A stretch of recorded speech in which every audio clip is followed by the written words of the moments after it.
नमस्कार, मैं आपके साथ केके राणा, इंडिया वॉइस देख रहे हैं आप।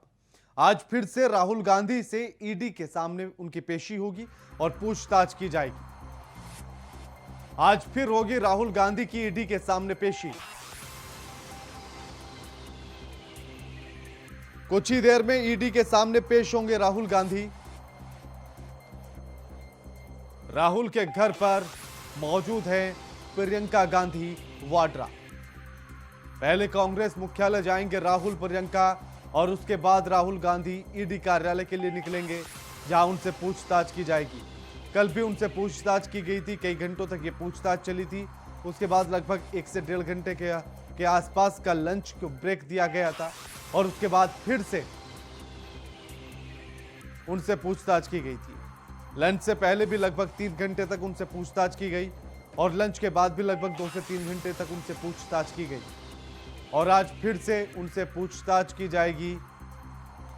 अभी राहुल गांधी के घर पर प्रियंका गांधी वाड्रा भी मौजूद हैं। इसके बाद राहुल और प्रियंका दोनों ही कांग्रेस मुख्यालय के लिए निकलेंगे और वहां से Rahul Gandhi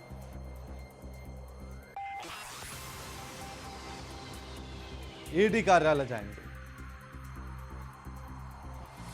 national Herald newspaper में घोटाले का मामला और उसी को लेकर यह पूछताछ। 1937 में यह न्यूज़पेपर लॉन्च किया गया था, जिसमें पंडित जवाहरलाल नेहरू, लाल बहादुर शास्त्री जैसे तमाम और महात्मा गांधी जैसे तमाम स्वतंत्रता सेनानियों ने जनता की आवाज को उठाने के लिए इस न्यूज़पेपर का गठन किया गया था। इस न्यूज़पेपर की शुरुआत की गई थी और उसके बाद अंग्रेजी हुकूमत ने इसको बंद कर दिया था।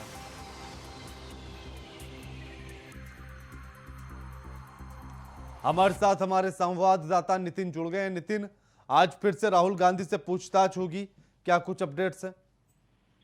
देखिए, बिल्कुल जिस तरीके से ईडी की जो छापे होती है तो उसको लेकर भी जो पूछताछ है राहुल गांधी से हुई थी। कल भी जो है वहां पर काफी हंगामा देखने को मिला था। कांग्रेस पार्टी के जो कार्यकर्ता उन्होंने तमाम जगह पे जो है धरना प्रदर्शन किया था। बड़े बड़े लीडर्सों ने भी जो है धरना प्रदर्शन किया था। लेकिन जिस तरीके से कल भी पूछताछ की गई थी तो रात को 11 बजे तक पूछताछ की गई थी। लेकिन आज फिर दोबारा जो पूछताछ के लिए बुलाया गया राहुल गांधी को ईडी ने, तो कहीं ना कहीं जिस तरीके से जो है इसमें एक बड़ा बवाल देखने को मिला था। उसमें साफ कह दिया गया कि कुछ पार्टी के कार्यकर्ताओं का कहना है कि आखिरकार गांधी परिवार पे ही ये चीजें हो रही है। जब से केंद्र के अंदर भारतीय जनता पार्टी बनी है तो इसमें जो गांधी परिवार को ही देखने को जो है सबसे जारी जो बताया गया कि ईडी की छापेमारी जो थी इनके पास की गई। तो लेकिन कहीं ना कहीं जिस तरीके से कल पूछताछ के लिए बुलाया गया तो आज फिर दोबारा राहुल गांधी को दोबारा बुलाया गया जी। नितिन, आखिर कल की पूछताछ में क्या कुछ बातचीत हुई, क्या कुछ सवाल रहे, इसको लेकर कोई जानकारी सामने आई?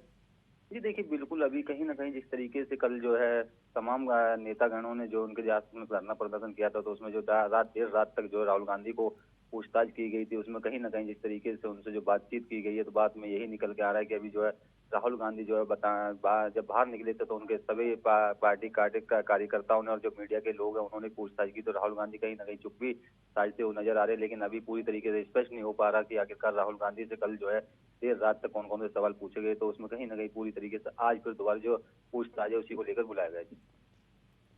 अभी प्रियंका गांधी भी राहुल गांधी के घर पर मौजूद हैं, उसके बाद वो कांग्रेस मुख्यालय जाएंगे। और कल जिस तरह से हंगामा कांग्रेस का देखा गया था, प्रदर्शन देखा गया था, क्या आज भी वैसी ही स्थिति बनेगी?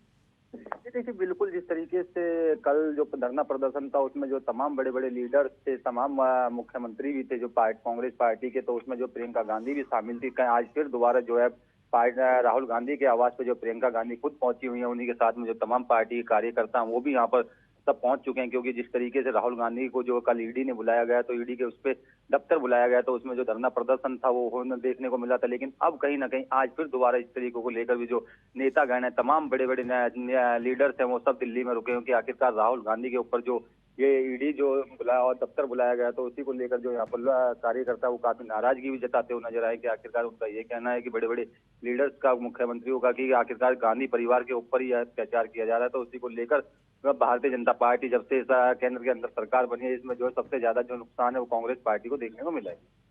ईडी का आज पूछताछ करने का शेड्यूल क्या कुछ है, उसको लेकर कुछ जानकारी सामने आई हो नितिन?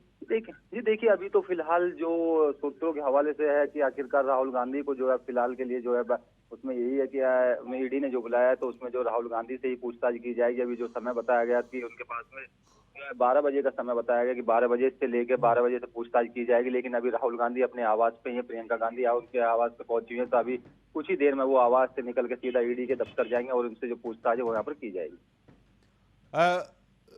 कल की जो तस्वीरें थी कांग्रेस के प्रदर्शन की और जिस तरह से उनके तमाम नेताओं को गिरफ्तार भी किया गया था, अरेस्ट किया गया था, आखिर क्या कुछ आगे कार्रवाई उनके साथ की गई? क्या उनको छोड़ा गया या अभी भी गिरफ्तारी है वो? जी देखिए बिल्कुल जिस तरीके से कल जो धरना प्रदर्शन था उसमें तमाम जो कार्यकर्ता थे, तमाम बड़े बड़े लीडर्स थे कांग्रेस के, तो उनमें जो कल देर रात तक जो है वो थाने में अड़े हुए थे कि आखिरकार राहुल गांधी की जो उस पे ईडी ने जो पूछताछ की गई थी, तो खुद वहां पर जो है उत्तराखंड के जो पूर्व मुख्यमंत्री हरीश रावत खुद थाने के अंदर थे। वो दिल्ली में कल थाने के अंदर बंद रहे थे, लेकिन उनका यही कहना है कि जब तक राहुल गांधी को जो है न्याय नहीं मिल जाएगा जब तक वो जाने के लिए तैयार नहीं। लेकिन जिस तरीके से कल देर रात तक सभी नेताओं को थाने के अंदर जो है बैठा के रखा, तो आज कहीं ना कहीं जिस तरीके से आज फिर दोबारा जो ईडी के दफ्तर जाएंगे तो उसमें कार्यकर्ताओं का एक गुस्सा नजर आ रहा है कि आखिरकार जिस तरीके से ईडी ने इनको दफ्तर बुलाया है तो उसी पे जो है कार्यकर्ता काफी नाराज नजर आ रहे हैं। और जो तमाम बड़े बड़े लीडर्स हैं वो भी खुद नाराजगी जता रहे हैं कि आखिरकार राहुल गांधी परिवार के ऊपर ही जो ईडी जो है तो उसी को जो पूछताछ के लिए बुलाया जाए, तो इसमें कहीं ना कहीं सबसे बड़ी जो खामियां है वो देखने को मिलेंगी। शुक्रिया नितिन आपका हमारे साथ ये तमाम बातचीत करने के लिए।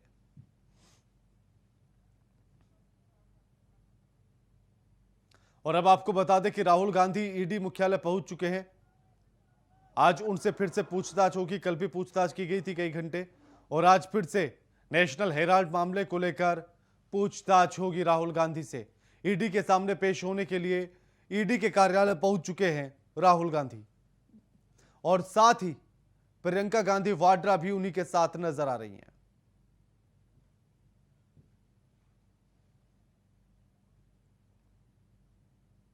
लालू प्रसाद यादव को मिलेगा उनका पासपोर्ट, और पासपोर्ट की मांग को लेकर दाखिल अर्जी को कोर्ट ने फिलहाल स्वीकार कर लिया। रांची से बड़ी खबर, लालू प्रसाद यादव को मिलेगा उनका पासपोर्ट। पासपोर्ट की मांग को लेकर दाखिल अर्जी को कोर्ट ने कर लिया है स्वीकार।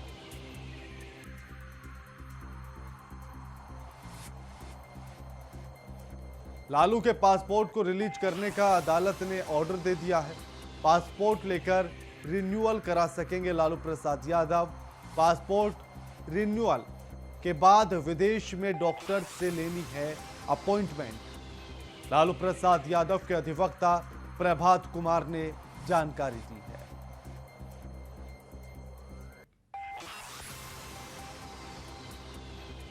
लालू प्रसाद यादव सजायाफ्ता है और इसी के चलते उनका पासपोर्ट भी जब्त कर लिया गया था। इस खबर पर हमारे साथ हमारे संवाददाता चित्ररंजन जुड़ गए हैं।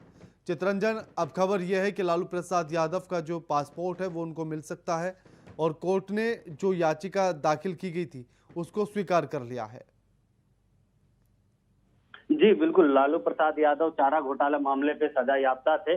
जब उनको उस मामले पर जमानत मिली, जब बरी हो गए, तो उनका पासपोर्ट कोर्ट में ही जमा था। तो कहीं ना कहीं उसको लेकर जब लालू प्रसाद यादव की तबीयत खराब होने लगी और एम्स में भी वो इलाजरत थे, तो उनके किडनी में संक्रमण की बातें कही जा रही हैं। तो कहीं ना कहीं उनको इलाज के लिए, बेहतर इलाज के लिए भारत से बाहर जाने की आवश्यकता है। तो ऐसे में लालू प्रसाद यादव ने कोर्ट में याचिका दायर की थी कि उनका जो पासपोर्ट कोर्ट में जमा है वो उन्हें वापस किया जाए, ताकि वो बेहतर इलाज के लिए भारत से बाहर जा सके। तो इस पे पिछले दिनों भी सुनवाई हुई थी।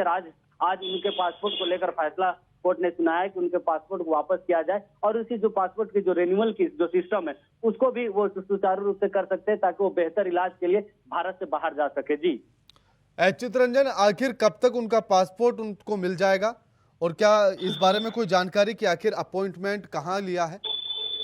जी बिल्कुल, कागजी की एक प्रक्रिया होती है, कोर्ट की एक प्रक्रिया होती है, उसमें कुछ अवधि लगती है। तो 1-2 दिनों में ऐसा माना जा रहा है कि उनकी जो पासपोर्ट है वो मिल जाएगी, और फिर पासपोर्ट मिलने के बाद वो पासपोर्ट का जो कार्यालय है उनमें आवेदन करेंगे। तो प्रक्रिया के तहत उनको पासपोर्ट रिन्यूअल होगा। और बात कही जा रही है कि बेहतर इलाज के लिए किडनी ट्रांसफर हो सकता है कि आने वाले, अगर उनकी किडनी में संक्रमण की परसेंटेज ज्यादा हो तो हो सकता है वो किडनी ट्रांसप्लांट भी कराएंगे। तो बात ऐसे जब लालू प्रसाद यादव के समर्थकों और उनके शुभचिंतकों से हमारी बात हुई तो उन्होंने कहा कि बेहतर इलाज के लिए परिवार सिंगापुर ले जा सकती है तो सिंगापुर ले जाने की बात कही जा रही थी। शुक्रिया आपका चित्रंजन, हमारे साथ ये तमाम बातचीत करने के लिए और जानकारी साझा करने के लिए।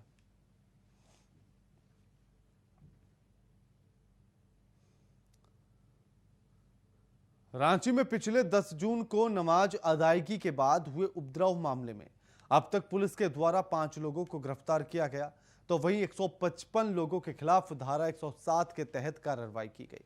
इस मामले में 6 अन्य आरोपियों के खिलाफ कार्रवाई तेज कर दी गई। ये सभी फिलहाल अस्पताल में इलाजरत हैं। पुलिस अनुसंधान में कई लोगों की शिनाख्त भी हुई है, जिनकी गिरफ्तारी के प्रयास किए जा रहे हैं। ऐसे इन लोगों पर हिंसा भड़काने का आरोप लगा है।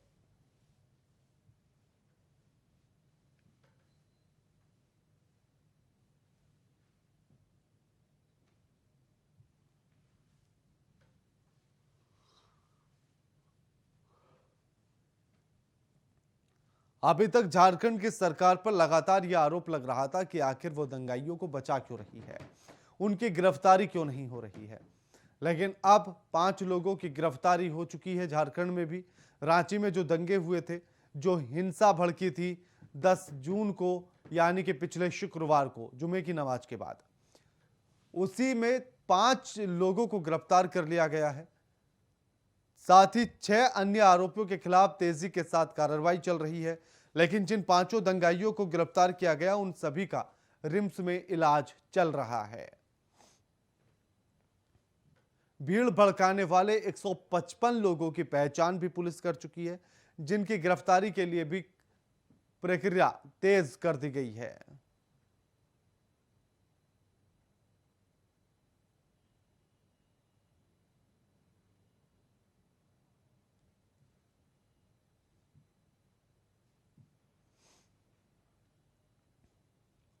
आज उत्तराखंड विधानसभा का बजट सत्र शुरू होगा और सदन में शुरू हुई विधानसभा की कार्यवाही। गैरसैंण सभा में सत्र के मामले को नियम 58 के लिए स्वीकार कर लिया गया। शाम 4 बजे सदन के पटल पर बजट रखा जाएगा। आज उत्तराखंड विधानसभा का बजट सत्र शुरू और बजट जो है वो शुरू हो चुका है। सदन में शुरू हुई है विधानसभा की कार्यवाही। आज शाम 4 बजे सदन के पटल पर रखा जाएगा बजट। आज रखा जाएगा 2022-23 का बजट। 63 करोड़ का पेश होगा बजट। 20 जून तक यह विधानसभा का बजट सत्र चलेगा। बीजेपी कांग्रेस ने सत्र को लेकर रणनीति बनाई है। अब आपको सीधे लेकर चलते हैं उत्तराखंड के विधानसभा में, जहां बजट को लेकर कार्रवाई शुरू हो गई है, यानी कि विधानसभा की कार्यवाही शुरू हो चुकी है। तस्वीर आपकी टीवी स्क्रीन के अंतर्गत पूर्व में कराया जा चुका है, जिससे खेती योग्य भूमि की सुरक्षा की गई है। इसके अतिरिक्त गंगा नदी के पानी से हो रहे कटाव की रोकथाम हेतु दाएं तट पर 3 तटबंध निर्मित किए गए हैं। इसमें हमने और भी अति संवेदनशील स्थानों में सुरक्षा हेतु 13 बाढ़ सुरक्षा योजनाओं का गठन कर अग्रेतर कार्रवाई हेतु प्रक्रिया गतिमान है। वित्तीय संसाधनों की उपलब्धता पर ये निर्भर करता है। मैं ये भी बताना चाहूँगा अध्यक्षा जी कि गंगा नदी के बाएं तट पर निर्मित योजनाओं का जो विवरण है, जो हमने किए हैं काम, जिसमें कि जनपद हरिद्वार में गंगा नदी के दाएं किनारे पर ग्राम कांगड़ी की सुरक्षा हेतु रिवर ट्रेनिंग के कार्य की योजना है। 338.89 लाख की ये योजना है और ये पूरी हो चुकी है। जनपद हरिद्वार में गंगा नदी के बाएं किनारे पर ग्राम टाटवाला की सुरक्षा हेतु रिवर ट्रेनिंग के कार्य की योजना है। ये 447.62 लाख की योजना है, जो वर्ष 2016 में पूरी हो चुकी है। जनपद हरिद्वार में रवासन नदी के दाएं किनारे पर ग्राम मीठी बेरी व ढंडेन वाला की बाढ़ सुरक्षा हेतु अति आवश्यक बाढ़ सुरक्षा कार्य की योजना, ये भी 54.94 लाख की योजना है, जो पूरी हो चुकी है। दैवी आपदा के अंतर्गत बहादुराबाद ब्लॉक के कांगड़ी ग्राम में स्थित पुण्य भूमि में गंगा की बाढ़ के कटाव के रोकने के लिए स्पर निर्माण की कार्य योजना, ये 374.49 लाख की योजना है, जो पूरी हो चुकी है।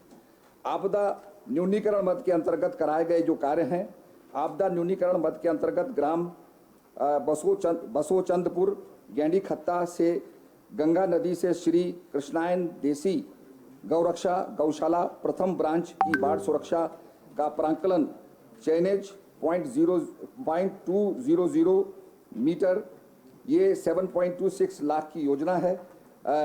ये 15/1/2022 में पूरी हो चुकी है। माननीय अध्यक्ष जी, माननीय मंत्री जी बड़े विस्तार से पूरे जनपद हरिद्वार की योजनाओं पर जो कार्य किए उसके परिप्रेक्ष्य में बता रहे हैं। प्रश्न जो है जिससे संबंधित है उसी का जवाब दे तो सारी योजनाएं दे रहा हूं। उस पर कोई जवाब नहीं आ रहा है। मैं ये आपसे कह रही हूँ कि कांगड़ी साफ लिखा गया है कि शामपुर, कांगड़ी, भोगपुर, और उसके मैंने बता भी दिया कि ग्राम कांगड़ी में और भोगपुर के मजरा तिलकपुरी में बाढ़ की स्थिति बनी हुई है। उस पर आप बताएं कि उस पर कार्य क्यों नहीं हुआ। 3 तटबंधों का आपने उल्लेख किया है, वो 3 तटबंध कौन से हैं? और आपने 13 कहा है कि बाढ़ योजना अध्यक्षा जी बैठ जाए तो मैं बताऊं सर। अगर माननीय सदस्य जी आप बैठिए, आपने सवाल पूछ लिया, मंत्री जी जवाब सवाल तो मेरा पूरा बैठिए, आपने बहुत सवाल पूछे हैं सवाल में। ये हमारे आपदा न्यूनीकरण मद के अंतर्गत जो कराए गए कार्य है, आपदा न्यूनीकरण मद के अंतर्गत ग्राम गाजीवाला में प्रेम निवास आश्रम के पास पूर्व निर्मित स्पर की मरम्मत का कार्य है। आपदा न्यूनीकरण मैं आपको बता रहा हूँ, सुनने के विस्तार से जरा आप जरा ध्यान सुनने की क्षमता रखिए, सुनिए, बैठिए। तिलकपुरी जो मजरा है जिसमें अभी स्थिति उसके लिए क्या आप पहले उस पे बताइए जहाँ पर स्थिति बाढ़ की बनी हुई है। माननीय सदस्य जी आप बैठिए, आपके सवाल उन्होंने सुने, आप बैठिए तो सही, आप बैठिए, जवाब तो सही आ रहा है। जी बिल्कुल, बोलिए मंत्री जी, आप बोलिए।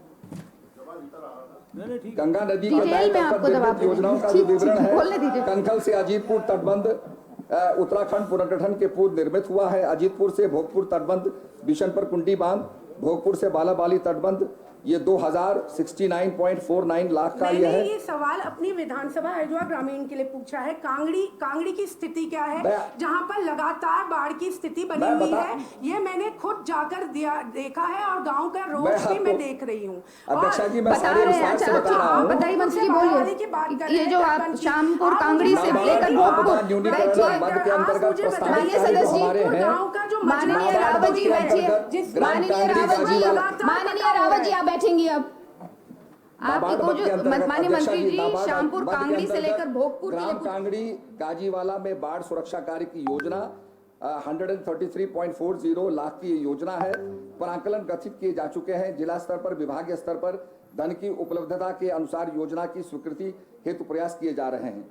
नाबार्ड मद के अंतर्गत ग्राम कांगड़ी में स्थित शमशान घाट से सिद्ध स्रोत नाले के संगम तक हो रहे भूमि कटाव को रोकने हेतु बाढ़ सुरक्षा कार्य जो है वो 161.97 लाख की योजना है। नाबार्ड मद के अंतर्गत जिला हरिद्वार में ब्लॉक बादराबाद में स्थित ग्राम गेंडी खत्ता में कृष्णायन गौशाला के निकट तटबंध निर्माण का कार्य है। आपदा न्यूनीकरण मद के अंतर्गत गंगा नदी के बाएं किनारे पर ग्राम सज्जनपुर पीली में हो रहे भूमि कटाव को रोकने हेतु बाढ़ सुरक्षा का कार्य है। आपदा न्यूनीकरण मद के अंतर्गत जनपद हरिद्वार के बादराबाद विकासखंड के ग्राम शामपुर में गंगा नदी के शमशान एवं कृषि भूमि की बाढ़ सुरक्षा का कार्य है। उसके बाद आपदा न्यूनीकरण मद के अंतर्गत जनपद हरिद्वार के बादराबाद विकासखंड में शामपुर में गंगा नदी एवं सिंबल स्रोत। माननीय अध्यक्ष आप जो प्रश्न पूछा गया उसका जवाब नंबर 1 बात मैं कहना चाहता हूँ। अभी आप अपने पीठ से निर्देश दिए कि बहुत महत्वपूर्ण प्रश्न लगे हैं। प्रश्न महत्वपूर्ण है और जो प्रश्न सम्मान्य सदस्य ने पूछा है उसके इतर मंत्री जी जवाब दे रहे हैं। आप तो पूरा विस्तार से बता रहे हैं कि अरे जहाँ की योजना के बारे में पूछा गया उसके बारे में आप बताएं कि क्या इस योजना की स्वीकृति की कार्रवाई सरकार के स्तर पर की गई है या नहीं की गई है। अगर की गई है तो हाँ, नहीं की गई तो ना बताइए। अब आप पूरा जो है जनपद की पढ़ रहे हैं। उत्तर में ही लिखा गया है कि अति संवेदनशील ये हिस्से हैं और वहां पर बाढ़ की स्थिति बनी हुई है। आप बता रहे हैं, अच्छी बात है कि आप पूरे जनपद का बता रहे हैं, हम सब सुन रहे हैं, लेकिन मैं अपनी विधानसभा का ये पर्टिकुलर आपसे एक रिप्लाई मांग रही हूँ कि कांगड़ी और भोगपुर ये दो गांव हैं, भोगपुर पंचपुरी, जिसका मजरा पड़ता है तिलकपुरी, उसमें बाढ़ की स्थिति बनी हुई है लगातार और जान माल का खतरा है। कई भूमि जो है कृषि योग्य भूमि और प्रवासी वो उसमें है, लेकिन उसके लिए क्या कार्य किया जा रहा है? उसके लिए क्या कार्य किया जा रहा है? मैं सारा विस्तार से बता रहा हूँ। सारा विस्तार से माननीय मंत्री जी, उनने जो सवाल किया है शामपुर कांगड़ी से लेकर भोगपुर तक की बात आप बता दीजिए उनको, इतनी बात आप बता दीजिए। ये हमने प्राक्कलन गठित कर दिए हैं और जिला स्तर पर और विभागीय स्तर पर धन की उपलब्धता के अनुसार योजना की स्वीकृति हेतु प्रयास किए जा रहे हैं। अब इसमें भी धन की उपलब्धता की बात आ रही है। सरकार 3 श्री आदेश सिंह चौहान जी। आशीर्वाद, जब लोगों की जान को बनी हुई है, सम्मानित अध्यक्ष महोदय, लोगों की जान को बनी हुई है, जान माल का खतरा है। सवाल हो गया, बैठिए। मेरे को आश्वासन चाहिए, ये मेरे आपका जवाब। सदन में आश्वासन की परंपरा कहाँ से आ गई? बिल्कुल चाहिए, आप इसमें वादा कीजिए, सरकार है कि आप इसको जल्द से जल्द आश्वासन तो मिलना चाहिए, आश्वासन तो मिलना चाहिए इसमें कि कब होगा जब हजारों लोगों की जान हो जाएगा, तब इसको आ रहे हो। माननीय रावत जी बैठेंगे अब। सरकार आश्वासन देने की स्थिति में कैसे नहीं है सरकार? आश्वासन देने की स्थिति में कैसे नहीं है सरकार? कार्रवाई गतिमान है। कार्यवाही गतिमान है। जब यहाँ अभी बरसात का मौसम बिल्कुल शुरू होने को है, आप कह रहे गतिमान है? माननीय अध्यक्षा जी, विधानसभा क्षेत्र जसपुर के अंतर्गत फीका नदी एवं माननीय अध्यक्षा जी, मैं माननीय मंत्री क्योंकि जो जवाब दिया है कि फीका नदी और ढेला नदी में सुरक्षात्मक कार्य पहले भी हुए और आवश्यकता के अनुसार आगे भी करेंगे। मैं इनसे पूछना चाहता हूं कि फीका नदी के खालीबार पट्टी, किशनपुर, पूरनपुर और राजपुर, इन गांवों में पहले कितने के कार्य किए गए और आगे कितने गतिमान है जो आप कह रहे हैं? क्योंकि अगर पहले कार्य हुए हैं तो फिर भी भूमि कटाव क्यों हो रहा है? क्योंकि पिछले 2 साल का मैं चाहता हूं, क्योंकि पहले 2 साल पहले भी आप ही मंत्री थे और मैंने ही प्रश्न लगाया था, तब भी यही था कि गतिमान हुए, 2 साल में कोई कार्य नहीं हुआ। जिन गाँव को मैंने कहा आप इन्हीं का बताएं, खालीपार पट्टी, किशनपुर, पूरनपुर, राजपुर। माननीय अध्यक्षा जी, जनपद उधम सिंह नगर के विकास खंड काशीपुर के ढेला नदी ग्राम जगन्नाथपुर की भूमि कटाव के बचाव हेतु हमने जो है, हाँ ठीक है, मैं अभी जसपुर का बताता हूँ, मैं बता रहा हूँ। तहसील जसपुर में फीका नदी की बाढ़ से ग्राम राजपुर की सुरक्षा हेतु नदी को चैनलाइजेशन करने एवं मिट्टी सिल्ट हटाए जाने का कार्य जो है ये 2020-2021 में ये प्रगति में है। इसमें स्वीकृति जो है 11.92 लाख की स्वीकृति है। तहसील जसपुर में फीका नदी की बाढ़ से ग्राम पूरनपुर की सुरक्षा हेतु नदी को चैनलाइजेशन करने एवं मिट्टी सिल्क हटाए जाने का कार्य जो है 2021 ये 8.67 लाख का कार्य है, प्रगति पर है। तहसील जसपुर में ढेला नदी की बाढ़ से ग्राम किलावली की सुरक्षा हेतु नदी को चैनलाइजेशन करने व मिट्टी और सिल्ट हटाए जाने का कार्य जो है ये 8.13 लाख है। तहसील जसपुर में ढेला नदी की बाढ़ से ग्राम नवलपुर की सुरक्षा हेतु बाढ़ को चैनलाइजेशन करने व मिट्टी व सिल्ट हटाए जाने का कार्य ये 9.75 लाख है, प्रगति पर है। ये टोटल योजना जो है 38.47 लाख की योजनाएं हैं। इसके साथ राज्य आपदा मोचन निधि मद के अंतर्गत जसपुर विकासखंड में फीका नदी के ग्राम राजपुर को बचाने हेतु बाढ़ सुरक्षा कार्य ग्राम राजपुर में फीका नदी के बाएं बैंक पर लंबाई 00 से लेकर 35 किलोमीटर के मध्य मीटर के मध्य 9.48 लाख की लागत में कार्य प्रगति पर है। मैं ये भी बताना चाहूंगा अध्यक्षा जी कि जो नगर के अंतर्गत ढेला फीका नदियां जो हैं और सहायक नदी रामगंगा की नदियां दोनों के पार्श्व में। बुलेटिन में फिलहाल इतना ही। नमस्कार।